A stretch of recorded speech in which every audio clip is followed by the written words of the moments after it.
Olá, tudo bem? Seja bem-vindo. Aqui é Simon Hill, especialista em comunicação interpessoal e autor do livro Habilidade com as Pessoas. Esta é mais uma aula do nosso curso de comunicação, desta vez baseada no capítulo 6 do livro 1 de Habilidade com as Pessoas. Se você já está acompanhando as outras aulas, você se lembrará que na última aula eu falei sobre algumas questões que surgem quando a gente trata dos problemas ou das causas fundacionais dos problemas de comunicação. E entre as perguntas que surgiram, uma se destacou, que é a seguinte: será que é possível você ter sucesso na comunicação? Como é que você mede o sucesso de um comunicador? Então, nesta videoaula, nós vamos responder a esta questão, tá bom? Então, se você está aí com o seu exemplar do livro Habilidade com as Pessoas, por favor, abra na página 45. A página 45, capítulo 6, Indicadores de Sucesso. E eu, como você sabe, né? Se você está assistindo essa daqui a primeira aula, então deixa eu explicar para você. Mas se você já está acompanhando, você já sabe do que eu vou dizer. Este trabalho de videoaulas, ele é baseado na leitura do capítulo com comentários orais. Tá? Então, algumas explicações são dadas em cima do texto. Simon, mas eu não tenho livro. Então, não se preocupe. Na próxima terça, se você acessar o meu blog, que é o palestrantesimonhill.wordpress.com, você vai ter lá na próxima terça-feira o texto dessa aula e das aulas anteriores também. Então, vamos lá. O que faz de alguém um bom comunicador? Como se mede a comunicação eficaz? É importante compreender que há a interferência de pelo menos 3 variáveis que impedem uma definição científica global do que é ser um bom comunicador. Fatores como a cultura dos comunicadores, as circunstâncias em que a comunicação ocorre, bem como a natureza de cada relacionamento, interferem diretamente na forma como a comunicação se dá. Por exemplo, os norte-americanos, eles têm mais facilidades do que os japoneses. Dentro do ambiente, ainda dentro ali dos Estados Unidos da América, né, ainda também existem variações. No livro eu cito uma pesquisa e eu vou ler para você na íntegra, quer ver? Os norte-americanos têm uma maneira de se expressar pautada, por exemplo, pela autorrevelação e pela clareza, uma característica que pode ser considerada agressiva pelos japoneses, que são culturalmente mais discretos e sutis. Numa pesquisa feita com grupos étnicos diferentes, perguntando sobre o que mais valorizavam na amizade, descobriu-se que entre os afro-americanos, o mais importante era a aceitação e o respeito, enquanto que para os anglo-americanos, o reconhecimento das necessidades individuais é o que ganhava destaque. Já os asiático-americanos valorizavam mais a preocupação mútua e o intercâmbio de ideias, enquanto que nós, latinos, demonstramos mais apoio relacional. Então, olha que interessante. Cada grupo étnico que participou dessa pesquisa valorizava algo de uma amizade. Então, é importante para nós, por exemplo, latinos, a questão do apoio relacional, né? É por isso que muitas vezes, quando você não recebe apoio de alguém próximo, né, perto de você, em relação a alguma ideia, algum projeto que você tem, você também fica desestimulado. E isso, é claro, partindo da premissa que você está me ouvindo aqui no Brasil ou países da América Latina, tá? Lembre-se que isso é uma característica nossa. A gente quer que os outros nos apoiem. E outras culturas, como citado aqui na pesquisa, já têm características de individualidade mais destacadas do que essa questão do apoio relacional. Ok? Por que isso é relevante para a comunicação interpessoal? Porque uma piada que faz sentido para alguns colegas de trabalho podem não fazer sentido para outros colegas de trabalho. A natureza de cada relacionamento também interfere se a comunicação vai funcionar ou não. Olha que interessante. Percebe-se que definir a competência de um comunicador não é uma tarefa fácil. mesmo entre os estudiosos da comunicação, não há uma definição precisa do que é comunicação competente. A maioria de nós aceita que a eficácia da comunicação está vinculada aos seus resultados. Quando eu acrescentei isso no livro Habilidade com as Pessoas, é importante dizer isso aqui publicamente também. Eu coloquei essa premissa: os resultados que definem a eficácia da comunicação, influenciado, é claro, pelo meu conhecimento da programação neurolinguística. Se você conhece um pouquinho de PNL, mesmo que seja um nível básico, você vai se lembrar de que um dos pressupostos da PNL é este: a qualidade da sua comunicação depende do resultado que você obtém. Ou seja, essa premissa de que a comunicação competente depende do resultado que ela traz, me faz muito sentido, por isso que eu coloquei isso no meu livro, ok? Mas mesmo sendo difícil para nós, especialistas em comunicação, cientistas da comunicação, definir o que é comunicação competente, existem 5 habilidades ou 5 critérios que devem ser destacados aqui. Então, nessa videoaula, eu vou falar um pouquinho sobre cada um deles para você. Eu quero que você preste bastante atenção. Eu vou primeiro falar quais são essas 5 habilidades, ou esses 5 critérios que a gente pode usar para definir uma comunicação competente, e depois vou explicar um pouquinho mais sobre eles. Primeiro critério é a complexidade cognitiva. O segundo critério é a pessoa ter um repertório de comportamentos, um repertório variado de comportamentos, de reações. O terceiro critério, saber escolher o melhor comportamento em cada situação. O quarto critério é a automonitoração, a capacidade de avaliar a si mesmo dentro das situações. E o quinto e último critério é o compromisso que a pessoa tem com o outro. Entendeu o ponto? Deixa eu explicar para você o que é a palavra critério, né?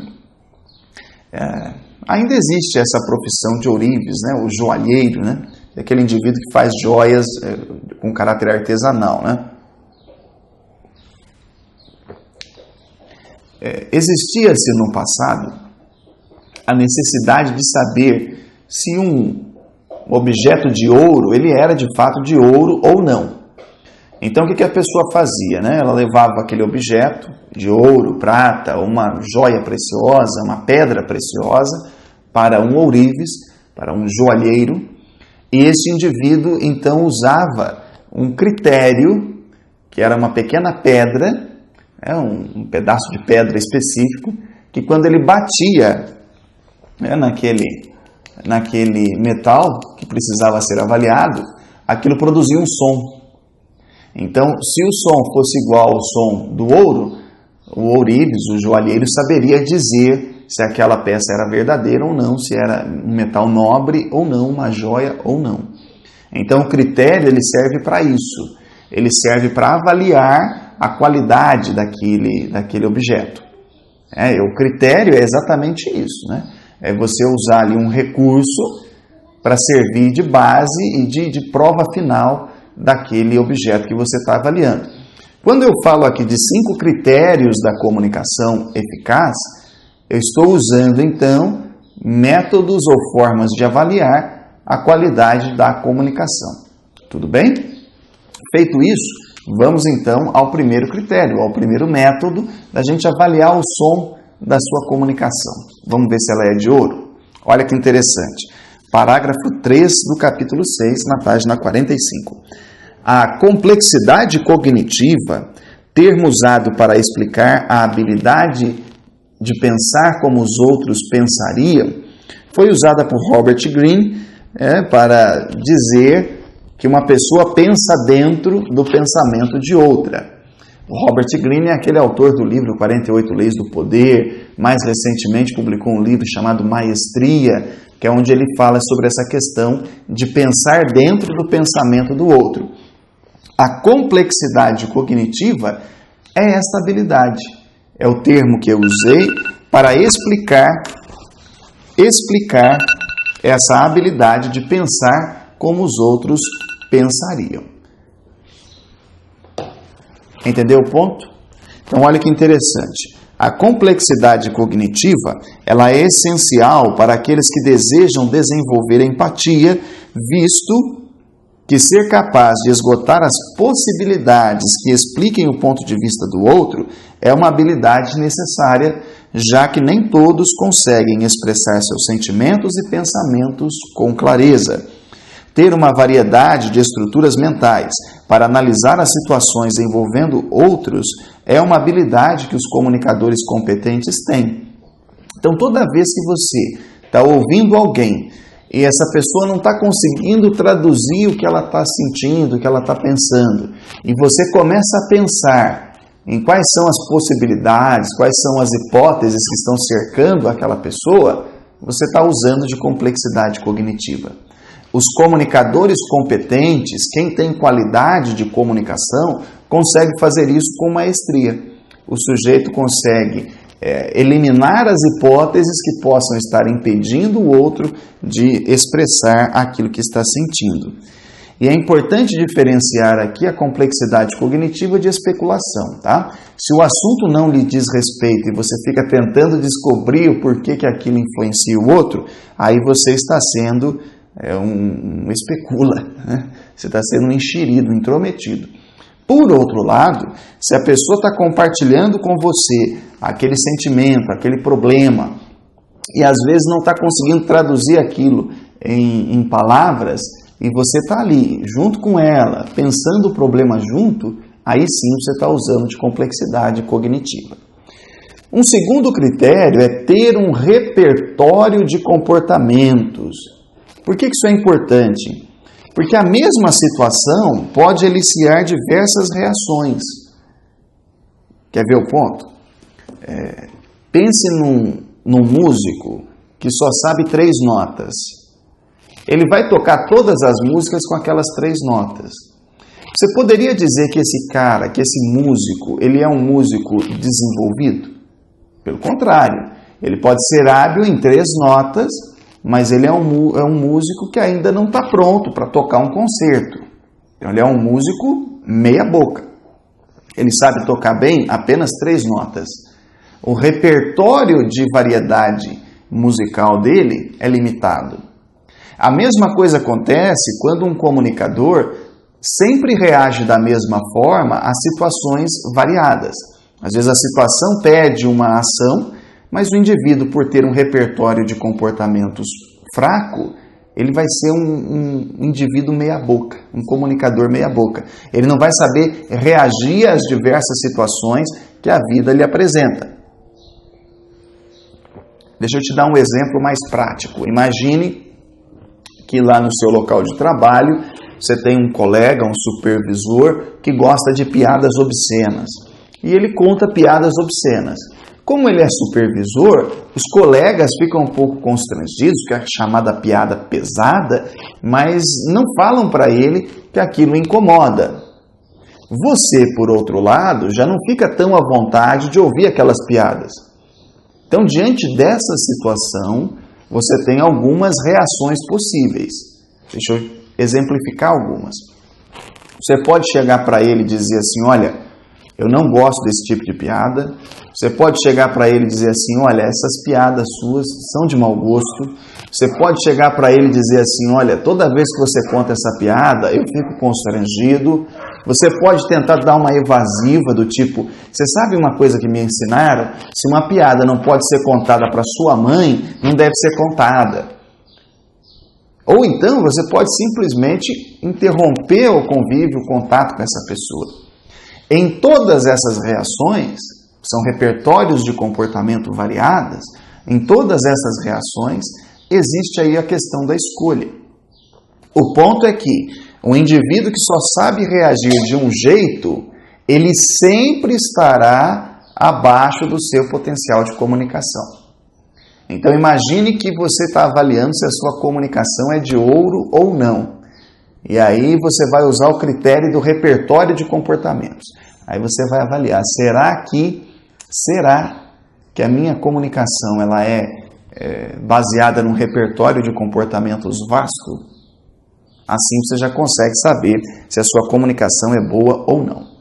É claro que não adianta você ter complexidade cognitiva para saber pensar o problema do outro, você ter um repertório de comportamentos variado, que lhe permite saber como reagir em cada situação, se você não souber escolher, que é o terceiro critério, a escolha do melhor comportamento em cada situação.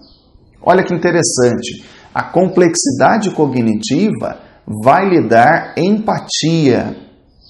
A base de um repertório variado de comportamentos vai te dar flexibilidade. E quando você tem a habilidade de escolher o melhor comportamento para cada situação, você vai ter uma habilidade chamada autoapresentação. Você vai ter o controle da maneira como os outros o percebem. Tá bom? Então, olha que interessante. Uma pessoa agressiva, ela sempre vai ser intimidadora. Mas se ela sabe escolher o melhor comportamento para cada situação, ela pode, em determinados momentos, agir de maneira passiva. Em geral, é isso que os agressores fazem. Eles são manipuladores. Entendeu o ponto? É claro que o quarto critério, como eu já falei para você, é a automonitoração. Vamos dar uma olhadinha? Olha aí, olha, parágrafo 8 na página 46. A automonitoração é uma característica interessante dos comunicadores eficazes. Consiste na capacidade de avaliar o próprio comportamento de um ponto de vista isento. Quem de nós nunca pensou estar perdendo tempo diante de uma situação, agindo como idiota ou deixando uma oportunidade escapar pelos dedos? Você já deve ter participado de uma situação, de um evento, em que você ficou pensando assim, putz, vida, o que eu fui arrumar? Por que eu estou aqui? Só que você não verbaliza isso para não estragar o evento de quem está junto com você, não é isso? Formatura do ensino médio da sua sobrinha, você foi lá e ficou ali observando aquilo e falou assim, puxa, até esse político terminar de falar para a gente poder comer alguma coisa, enfim, você ficou questionando se deveria estar usando o seu tempo daquela maneira. Este questionamento, que é feito por esse diálogo, esse monólogo interno, ou um sirilóquio, como alguns costumam chamar, é essa conversa que você tem dentro da cabeça o tempo todo. É essa que está perguntando assim, mas que conversa? Sabe essa voz que você tem dentro da cabeça? Essa voz ela é responsável pelo automonitoramento. É o que faz você questionar a si mesmo ou validar você mesmo. Quando você tem automonitoração, você consegue desenvolver com mais facilidade a capacidade de perceber as situações.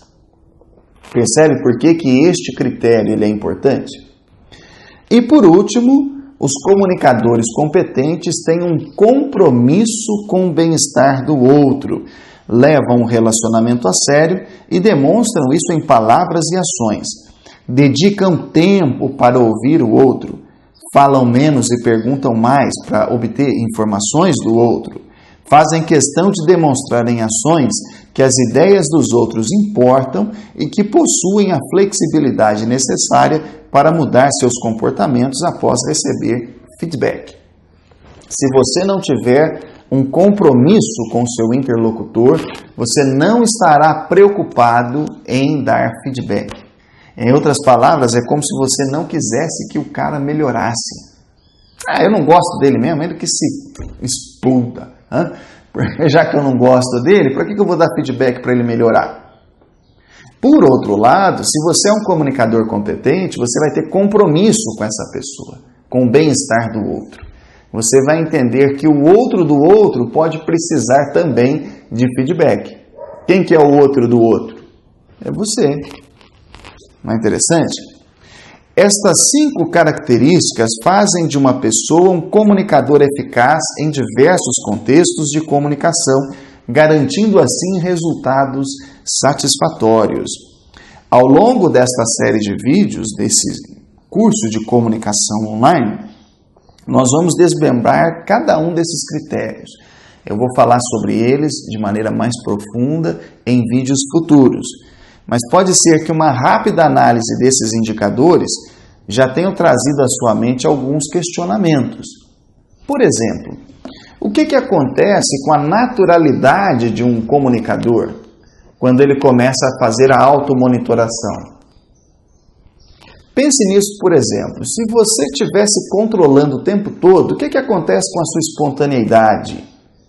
Se você é um cara que tem um repertório de comportamentos vasto, pode ser que você se torne um falso. Sabe aquelas pessoas dissimuladas? Ou então, já que você tem essa habilidade de ouvir os outros e você tem compromisso com os outros em níveis ótimos, você vai se tornar um indivíduo mais persuasivo. Muitas pessoas nos meus programas de coaching não conseguem perceber a importância de melhorar a comunicação porque elas ficam presas nestas questões. Elas se questionam o seguinte: mas se eu aumentar a minha influência, isso pode me tornar um manipulador. Se eu me tornar um cara que tem um repertório de comportamentos vasto e que sabe como se comportar em cada situação, eu vou acabar sendo antiético.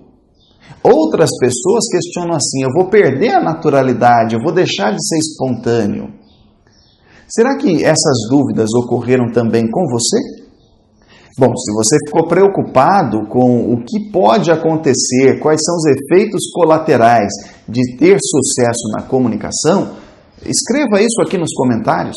Deixa o seu comentário com a sua pergunta, com o seu questionamento, que para mim vai ser um prazer responder isso nos próximos vídeos, tá bom? Mas eu quero que neste momento você se concentre no seguinte: nos próximos vídeos eu vou trabalhar exatamente estas questões. Como ser influente e ético sem perder a naturalidade.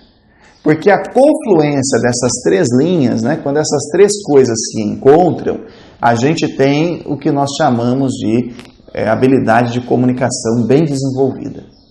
Ser habilidoso com as pessoas exige que você seja influente, ético e natural. E isso é um ponto muito importante que eu uso inclusive para explicar durante os meus cursos de oratória. Quando eu trago para você o meu método, eu não quero que você seja um comunicador que me copie. Eu não quero que você seja como eu. Pelo contrário, eu quero que você seja melhor que eu. Eu quero que você seja um comunicador mais expressivo, mais claro, mais consciente. Porém, você vai fazer isso do seu jeito. Então, por favor, não se assuste. Porque quando a gente usa esses 5 critérios, é claro que a sua comunicação vai dar um salto. É claro que você vai se tornar um comunicador melhor. Mas é importante lembrar que melhorar a sua comunicação vai ter um impacto nos seus relacionamentos. Quando você se posiciona como um comunicador competente, algo mágico não é a palavra, algo especial acontece. Você reposiciona os outros. Então, a melhora na sua comunicação vai fazer a falha de comunicação do seu chefe aparecer. Vai fazer a falha de comunicação da sua esposa, do seu cônjuge aparecer. Vai fazer com que aquelas pessoas que eram muito exigentes, agressivas, incompetentes, comecem a ficar evidente. Porque uma melhora na comunicação posiciona você e reposiciona os demais. Então eu gostaria de ler para você o parágrafo 13 do capítulo 6 e já encerrar esse vídeo. Que tal? Página 47, parágrafo 13. Como introdução aos vídeos que se seguem, considere o seguinte: se você desconhece o poder de processos de influência, você corre o risco de ser manipulado. Você está disposto a pagar esse preço? Se você não conhece a diferença entre ética e moral, você vai ter dificuldades para respeitar os direitos dos outros e fazer valer os seus direitos. Se você não percebe o que torna os seus relacionamentos mais próximos, verdadeiramente íntimos, existe uma grande chance de você se apegar a relacionamentos prejudiciais, a amizades insalubres e não perceber isso. A pergunta que eu quero deixar para você então é a seguinte: você está disposto a correr o risco de ser manipulado, de ser antiético e de ter relacionamentos prejudiciais? Eu acredito que não. Por isso, fica aqui o meu incentivo para continuar aqui o seu curso de comunicação e mudar o seu posicionamento. Torne-se um comunicador competente. A partir do momento que você se posiciona como um comunicador competente, você vai reposicionar os demais. E é claro que isso vai mexer com toda a sua vida relacional, com a sua vida interpessoal. Da mesma forma que no xadrez, quando você muda uma peça, você muda o ritmo do jogo todo, quando você se posiciona, você também mudará o ritmo da vida, tanto sua como das pessoas que convivem com você. É claro que agora você já sabe que nos próximos vídeos nós vamos falar sobre influência, sobre ética e também sobre naturalidade nas relações interpessoais. Eu espero por você no próximo sábado com mais uma aula do nosso curso de comunicação. Aqui é Simon Hill, especialista em comunicação interpessoal e autor do livro Habilidade com as Pessoas. Um forte abraço e uma ótima semana. Tchau!